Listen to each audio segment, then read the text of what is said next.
Olá, queridos irmãos e irmãs, estamos novamente aqui para o nosso encontro, juntamente aqui com o catequista Cid. Tudo bem, pessoal? A paz de Jesus, o amor de Maria no coração de cada um de vocês. Tudo bem, Cláudio? Tudo bem, graças a Deus. Como que foi essa semana?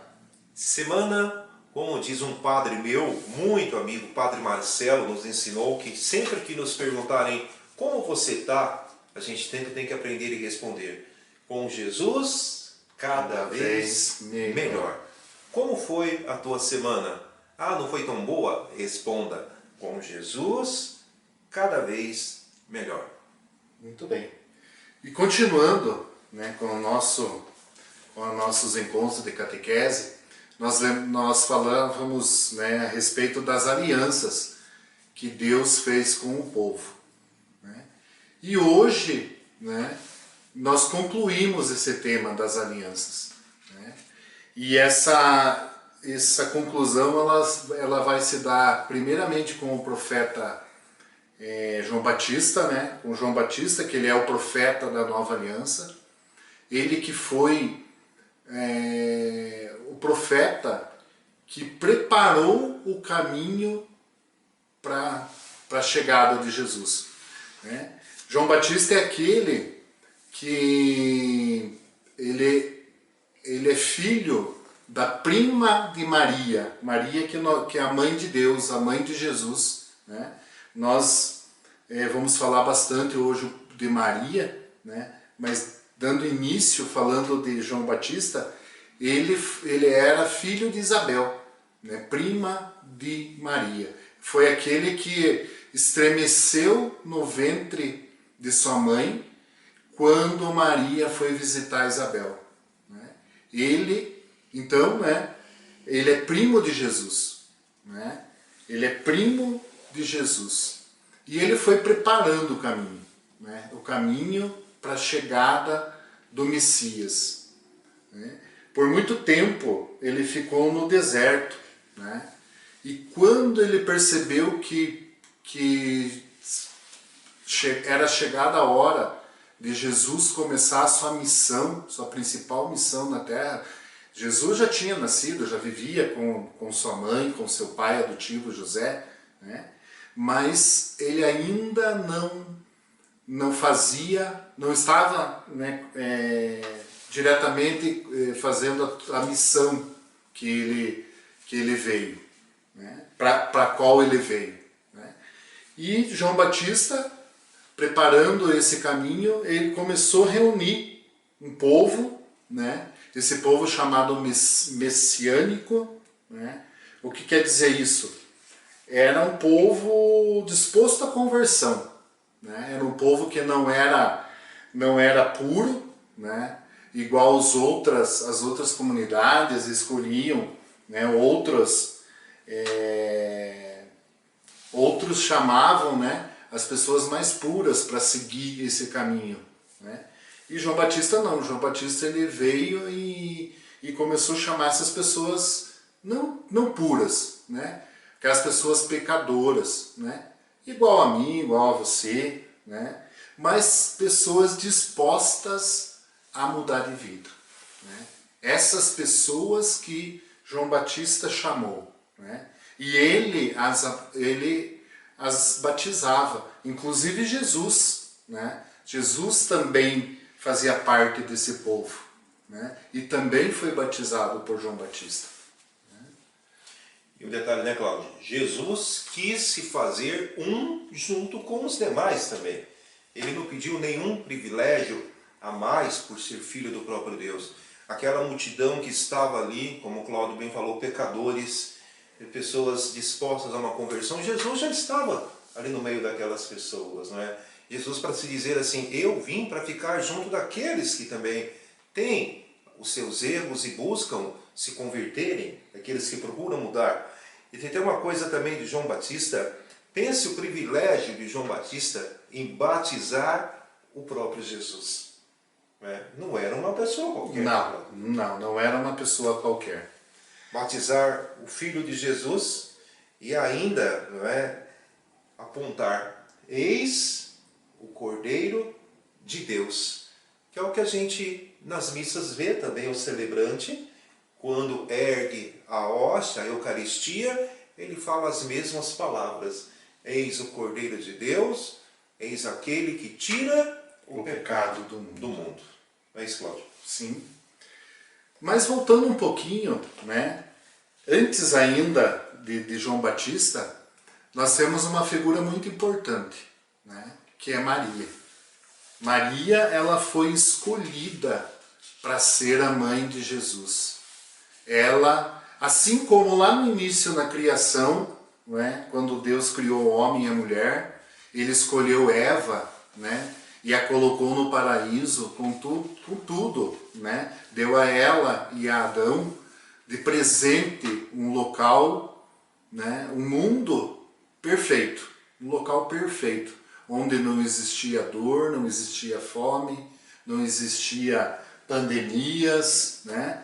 Mas Eva, né, por desobediência, né, aquela proposta de Deus, né, pela desobediência de Eva, entrou o pecado na vida, né, da humanidade. Assim como a gente já falou, né, nos encontros anteriores.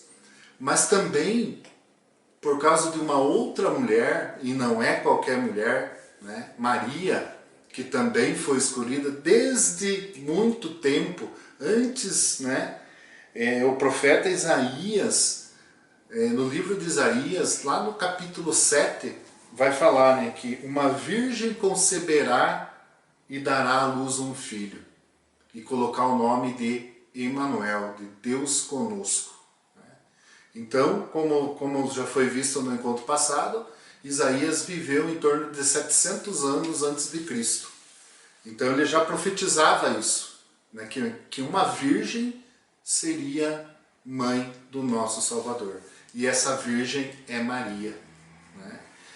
A leitura, né, de hoje, que é do nosso encontro de hoje, ela está em Lucas, no capítulo 1, dos versículos 26 ao 38, fala exatamente dessa anunciação, onde o anjo vem e anuncia a Maria que ela seria a mãe do Salvador, que ela conceberia do Espírito Santo, né, e seria a mãe do Salvador. Até ela fica assustada com a presença do anjo, né, que fala para ela que ela seria a mãe do Salvador, que ela teria um filho. Ela até fala para o anjo, né? Como que vai acontecer isso se eu não conheço homem algum? Né? Conhecer, né, na Bíblia, naquele tempo, né, principalmente o conhecer entre homem e mulher, seria realmente, né, o ato da relação sexual. Né?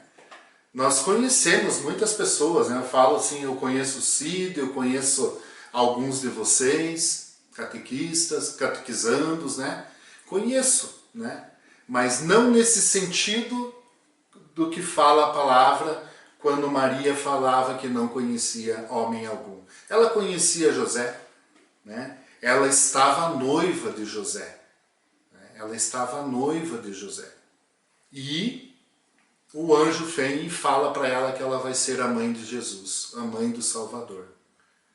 Ela poderia ter dito não. Ela poderia ter feito uma escolha igual Eva fez. Né? Uma escolha não tão boa que Eva fez.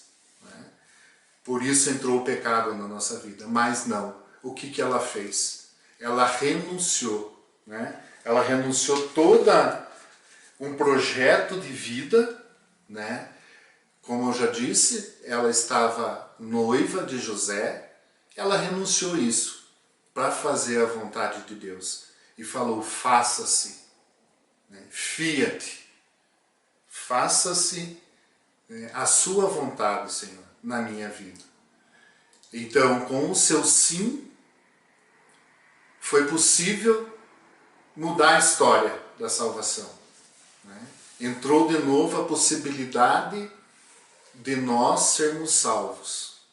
Entrou de novo a possibilidade de nós irmos para o céu, de nós termos a vida eterna. Nós perdemos isso quando Eva desobedeceu. Com a desobediência de Eva nós perdemos, a humanidade perdeu. E com o sim de Maria, como eu já disse, ela poderia ter dito não, mas ela era uma pessoa que confiou, mesmo sem saber o que de fato ia acontecer. Mas ela confiou e ela se tornou a mãe de Jesus, a mãe de Deus. Se a gente fosse falar de Maria, né, Cláudio, nós seríamos pelo menos mais uns 4, 5, 6 vídeos gravados só para falarmos de Maria. Tamanha é a grandeza de Maria na vida do povo, na vida da igreja, na minha vida, na vida do Cláudio. E essa Maria, a mãe de Jesus, quer se fazer também presença viva na tua vida. Por duas questões assim bem simples, bem fáceis da gente entender. Primeiro, Maria não é uma mulher qualquer, como muitos afirmam por aí, que ela simplesmente pariu Jesus, o Filho de Deus, pronto, acabou. Não. Maria foi aquela que carregou o menino Jesus 9 meses no seu ventre, foi aquela que, quando Jesus nasceu, Jesus como criança teve suas dores, teve suas cólicas, com certeza também fez muito xixi nos panos que ela teve que estar limpando a bunda dele. Por vezes também ficou sem dormir, como você que é mãe, talvez já tenha ficado sem dormir com seu filho doente. Maria é a mãe de Jesus, como o Cláudio bem falou. Se por Eva entrou o pecado, por Maria entra a remissão dos pecados da humanidade através do seu filho Jesus. A gente precisa entender que Maria não é uma mulher qualquer também, porque, como o Cláudio falou, ela não teve relação sexual. Nós a chamamos de esposa do Espírito Santo. E a saudação do Ângelo, gente, não é uma saudação qualquer. Quando nós rezamos o rosário, nós rezamos Ave Maria, cheia de graça. Quem fez essa salvação para Maria? O próprio anjo Gabriel. Aliás, um arcanjo. Não é um anjo, é um arcanjo. Dentro da classificação dos anjos, os arcanjos são aqueles que estão ao lado de Deus. Não é um anjo. Todos nós temos o nosso anjo da guarda. Não era o anjo da guarda de Maria, era o arcanjo Gabriel, que o próprio Deus enviou e falou: Gabriel, é aquela que foi a escolhida. Vai lá, Gabriel. Anuncia para ela que ela vai ser a mãe do Salvador, a mãe de Deus. Com o sim de Maria, o Espírito Santo a envolveu e veio o seu filho Jesus. Só para dizer, gente, que nós precisamos ter muito respeito com relação a Maria. Talvez a gente saiba que muitos dos nossos irmãos evangélicos, infelizmente, falam tão mal às vezes de Maria, dão tantos filhos para ela, que coloca até filho no útero de Maria que nunca teve. A gente precisa entender, estudar e aprofundar quais são as verdades da nossa igreja. Estudar a fundo.